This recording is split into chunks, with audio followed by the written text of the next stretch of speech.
नमस्कार। ये आकाशवाणी पटना है। अब आप अभिषेक दास से प्रादेशिक समाचार सुनिए। पहले मुख्य समाचार। पटना सहित देश के 15 शहरों के लिए कल से रेलगाड़ी का परिचालन शुरू होगा।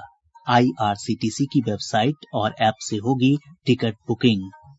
कोविड-19 से उत्पन्न स्थिति और आर्थिक गतिविधि बढ़ाने को लेकर प्रधानमंत्री नरेंद्र मोदी की मुख्यमंत्री नीतीश कुमार सहित अन्य राज्यों के मुख्यमंत्रियों के साथ वीडियो कॉन्फ्रेंस के जरिए बैठक जारी। प्रदेश में आज कोविड-19 के 37 नये मामले सामने आने के साथ ही संक्रमितों की संख्या बढ़कर 733 हुई और मुख्यमंत्री नीतीश कुमार ने ग्राम पंचायतों के सभी परिवारों को 1-1 साबुन और 4 फेस मास्क उपलब्ध कराने का निर्देश दिया। अब समाचार विस्तार से। प्रधानमंत्री नरेंद्र मोदी वीडियो कॉन्फ्रेंस के जरिए राज्यों के मुख्यमंत्रियों के साथ बैठक कर रहे हैं। बैठक के दौरान देश में नोवेल कोरोना वायरस को फैलने से रोकने की प्रगति की समीक्षा की जा रही है। आर्थिक गतिविधियों को प्रोत्साहन देने के लिए लॉकडाउन में और छूट देने पर विचार होने की संभावना है। मार्च में राष्ट्रव्यापी लॉकडाउन की घोषणा के बाद मुख्यमंत्रियों के साथ प्रधानमंत्री की यह 5वीं वीडियो कॉन्फ्रेंस है। यह लॉकडाउन के तीसरे चरण का अंतिम सप्ताह है, इसलिए राज्यों के मुख्यमंत्रियों के साथ प्रधानमंत्री की बैठक में भविष्य की रूपरेखा तय करने के महत्वपूर्ण मुद्दे पर विचार किया जा रहा है। श्री मोदी लॉकडाउन के दौरान पूरी सावधानी बरतने की आवश्यकता और इस वैश्विक महामारी के पूरी तरह उन्मूलन होने तक हिम्मत नहीं हारने पर बल देते रहे हैं। पिछले महीने आकाशवाणी के मन की बात कार्यक्रम में प्रधानमंत्री ने कहा था कि देश अभी युद्ध के बीच खड़ा है। उन्होंने दोहराया था कि लोगों को सावधान रहना चाहिए और अपने जीवन में साफ सफाई बनाए रखने की आदत अपनानी चाहिए। आर्थिक गतिविधियां तेज करने के उपायों और मजदूरों के मुद्दे से निपटने के तरीकों पर चर्चा भी बैठक के कार्यक्रम में शामिल है। रेलवे कल से पटना सहित देश के 15 शहरों के लिए रेल यात्री सेवाएं शुरू करेगा। अप तथा डाउन मिलाकर हर रोज 30 ट्रेन चलेंगी। इन ट्रेनों के लिए टिकटों की ऑनलाइन बिक्री आईआरसीटीसी की वेबसाइट और मोबाइल ऐप पर आज से शुरू हो गई है। गृह मंत्रालय में संयुक्त सचिव पुण्य सलिला श्रीवास्तव ने मानक संचालन प्रक्रिया के बारे में जानकारी दी। कंफर्म्ड ई टिकट होने पर ही पैसेंजर रेलवे स्टेशन में एंट्री प्राप्त कर सकता है। इस कंफर्म्ड ई टिकट के आधार पर वह स्टेशन तक आ सकता है। उसे अलग से कर्फ्यू पास वगैरह लेने की जरूरत नहीं। स्टेशन पर पैसेंजर्स की स्क्रीनिंग होगी और केवल एसिम्प्टोमेटिक पैसेंजर्स को ही ट्रेन पर बोर्ड करने की अनुमति दी जाएगी। पैसेंजर्स को हर समय फेस मास्क या फेस कवर पहनना होगा। उन्हें सोशल डिस्टेंसिंग का अनुपालन करना होगा। गंतव्य पर पहुंचने पर यात्री को राज्य सरकार द्वारा पारित किए गए हेल्थ प्रोटोकॉल्स का अनुपालन करना होगा। इधर पूर्व मध्य रेलवे के मुख्य जनसंपर्क अधिकारी राजेश कुमार ने बताया कि पटना से कल से नई दिल्ली के लिए प्रतिदिन एक ट्रेन का परिचालन होगा। 12 मई के प्रभाव से पटना से नई दिल्ली के बीच एक स्पेशल रेलगाड़ी का परिचालन प्रारंभ होने वाला है। इस रेलगाड़ी में जो आरक्षण है वह केवल आईआरसीटीसी के वेबसाइट और आईआरसीटीसी के मोबाइल ऐप आईआरसीटीसी कनेक्ट के द्वारा भी कराया जा सकता है। इस रेलगाड़ी में थर्ड एसी के 9 डब्बे, सेकंड एसी के 7 डब्बे और फर्स्ट एसी के 2 डब्बे हैं। तो यह रेलगाड़ी पूर्णतः वातानुकूलित है और यह पटना से नई दिल्ली और नई दिल्ली से पटना के बीच में चलेगी। कोविड-19 महामारी लॉकडाउन में फंसे लोगों का बिहार लौटने का सिलसिला जारी है। आज महाराष्ट्र, पंजाब, राजस्थान, तमिलनाडु, गुजरात, हरियाणा, तेलंगाना, उत्तर प्रदेश, कर्नाटक और दिल्ली से राज्य के विभिन्न स्टेशनों पर 18 विशेष रेलगाड़ियां पहुंची।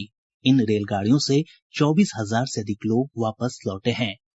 इधर गृह मंत्रालय के निर्देश पर अब प्रत्येक विशेष श्रमिक रेलगाड़ी से 1,200 के बजाय लगभग 1,700 यात्री जाएंगे।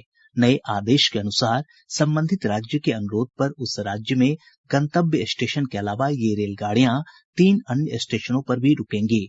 इन रेलगाड़ियों में 24 डिब्बे होंगे और प्रत्येक डिब्बे में 72 यात्री सवार हो सकेंगे।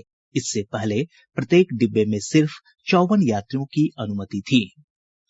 पटना उच्च न्यायालय ने कोटा सहित देश के विभिन्न भागों में फंसे छात्रों की घर वापसी के लिए केंद्र और राज्य सरकार द्वारा की गई पहल पर संतोष जताया है। न्यायमूर्ति हेमंत कुमार श्रीवास्तव और आर.के. मिश्र की खंडपीठ ने इस संबंध में दायर जनहित याचिका की सुनवाई करते हुए मामले को निष्पादित कर दिया। सरकार की ओर से बताया गया है कि अब तक 13,000 से अधिक छात्रों को कोटा से वापस लाया गया है। साथ ही बाकी बचे छात्रों को लाने का सिलसिला अब भी जारी है।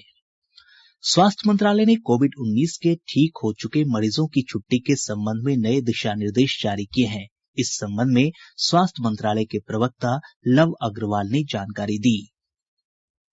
जो केसेस जो कि माइल्ड हैं, वेरी माइल्ड हैं या प्री सिम्टोमेटिक केसेस हैं और कोविड केयर फैसिलिटी में एडमिट हैं, अगर सिम्टम की शुरुआत के 10 दिनों में उनको 3 दिन तक फीवर ना हो तो उन्हें डिस्चार्ज किया जा सकता है। ऐसे समय में डिस्चार्ज से पहले टेस्टिंग करने की आवश्यकता नहीं है, लेकिन डिस्चार्ज के बाद भी 7 दिनों के लिए उन्हें होम आइसोलेशन का पालन करना पड़ेगा। इसके साथ ही जो केसेस मॉडरेट हैं और डेडिकेटेड कोविड हेल्थ सेंटर में एडमिटेड हैं, उनमें से जो पेशेंट 3 दिनों में रिजॉल्व हो जाते हैं जिनके सिम्टम और जो बिना ऑक्सीजन सपोर्ट के रहते हैं, ऐसे पेशेंट्स को सिम्टम्स के 10 दिनों के बाद डिस्चार्ज किया जाएगा। प्रदेश में आज कोविड-19 के 37 नए मामले सामने आने के साथ ही संक्रमितों की संख्या बढ़कर 733 हो गई है। इनमें सबसे अधिक 11 मामले पटना से आए हैं। इनमें से 8 बिहार सैन्य पुलिस बल के जवान बताए जाते हैं। वहीं खगड़िया से 5, बेगूसराय से 4, दरभंगा से 3 और मधुबनी, सुपौल, बांका, भागलपुर, नवादा तथा गोपालगंज से 2-2 तथा सहरसा और पूर्णिया से 1-1 मामले की पुष्टि हुई है। इधर प्रदेश में अब तक 377 लोग संक्रमण से मुक्त हो चुके हैं। स्वस्थ होने की दर लगभग 50% है। वहीं इस महामारी से राज्य में अब तक 6 लोगों की मौत भी हुई है। देश भर में पिछले 24 घंटों के दौरान कोविड-19 के 4,213 मामलों की पुष्टि हुई है, जिससे संक्रमित लोगों की संख्या बढ़कर 67,152 हो गई है। इनमें से 20,917 मरीज स्वस्थ हो चुके हैं, जबकि 2,206 लोगों की मृत्यु हुई है। देश के विभिन्न अस्पतालों में 44,029 लोगों का इलाज चल रहा है। प्रादेशिक समाचार आप आकाशवाणी पटना से सुन रहे हैं। अखिल भारतीय आयुर्विज्ञान संस्थान एम्स नई दिल्ली के गठिया रोग विभाग की अध्यक्ष डॉक्टर उमा कुमार ने लोगों को सामाजिक दूरी बनाए रखने और व्यक्तिगत साफ सफाई रखने की सलाह दी है। इस वायरस का क्योंकि कोई ट्रीटमेंट अवेलेबल नहीं है, इसलिए जो बिहेवियरल थेरेपी है लाइक हैंड हाइजीन, हाथों का बार बार धोना सोप वाटर से 20 सेकंड तक या फिर हैंड सैनिटाइजर यूज करना, सोशल या फिजिकल डिस्टेंसिंग कह लें वो मेंटेन करना, 2 लोगों के बीच में 2 मीटर से ज्यादा की दूरी, कॉफ एटिकेट्स, खांसने छींकने का एक प्रॉपर तरीका जो है वो समझना और उसको फॉलो करना। भारतीय जन स्वास्थ्य संस्थान के अध्यक्ष डॉक्टर ए श्रीनाथ रेड्डी ने कहा है कि कोविड-19 मामलों में भारत की स्थिति दुनिया के अन्य देशों की तुलना में अच्छी है। एहतियाती उपाय किए जाने के अच्छे परिणाम आए हैं। दूसरे मुल्कों में ये वायरस का प्रभाव थोड़ा पहले शुरू हुआ था और हमारे यहाँ थोड़ा देर से, फिर भी अब तक जो नतीजे निकले हैं उससे पता चलता है कि ये वायरस का प्रभाव को रोकने में हम काफी कामयाबी हासिल कर चुके हैं दूसरे देशों के मुकाबले में, और अगले 2 या 4 हफ्ते में हमें परिस्थिति का पूरा विवरण मिलेगा। फिर भी आज का हालात जो है उसमें कोई संशय नहीं है कि हमारा हालात दूसरे देशों के मुकाबले में बेहतर है इस वायरस को डट के मुकाबला देने में। फिल्म अभिनेत्री विद्या बालन ने लोगों से अपील की है कि वे कोरोना वायरस से बचाव के लिए अपने घरों में रहें। उन्होंने कहा कि लोगों को लॉकडाउन के नियमों का पालन करना चाहिए।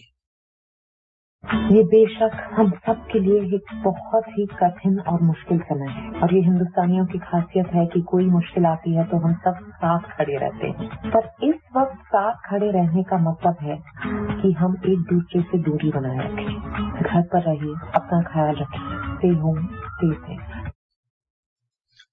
विश्वविद्यालय अनुदान आयोग यूजीसी ने कोविड-19 महामारी को देखते हुए परीक्षा के लिए दिशा निर्देश और शैक्षिक कैलेंडर जारी किया है। सभी विश्वविद्यालयों से कहा गया है कि वे स्वास्थ्य संबंधी मुद्दों को प्रमुखता देते हुए शैक्षणिक गतिविधियों की योजना बनाएं। विश्वविद्यालयों से यह भी कहा गया है कि परीक्षा से संबंधित छात्रों की परेशानियां सुलझाने के लिए वे स्वयं अपने प्रकोष्ठ का भी गठन कर सकते हैं।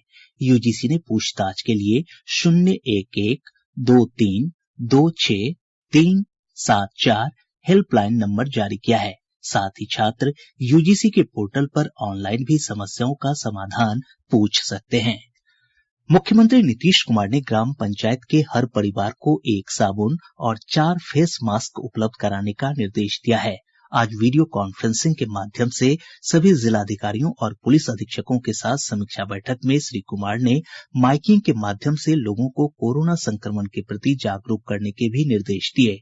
मुख्यमंत्री ने अन्य राज्यों में फंसे बिहार आने के इच्छुक लोगों की 1 सप्ताह के भीतर वापसी के लिए अधिकारियों को दिशा निर्देश दिया है। अधिकारियों को रेलवे तथा राज्यों से समन्वय बनाकर आगे की रणनीति तय करने को कहा गया।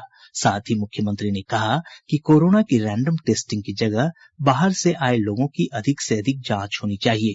साथ ही मुख्यमंत्री ने निर्माण कार्यों में तेजी लाने और ग्रामीण अर्थव्यवस्था को रफ्तार देने के लिए हर आवश्यक कदम उठाने का निर्देश दिया है।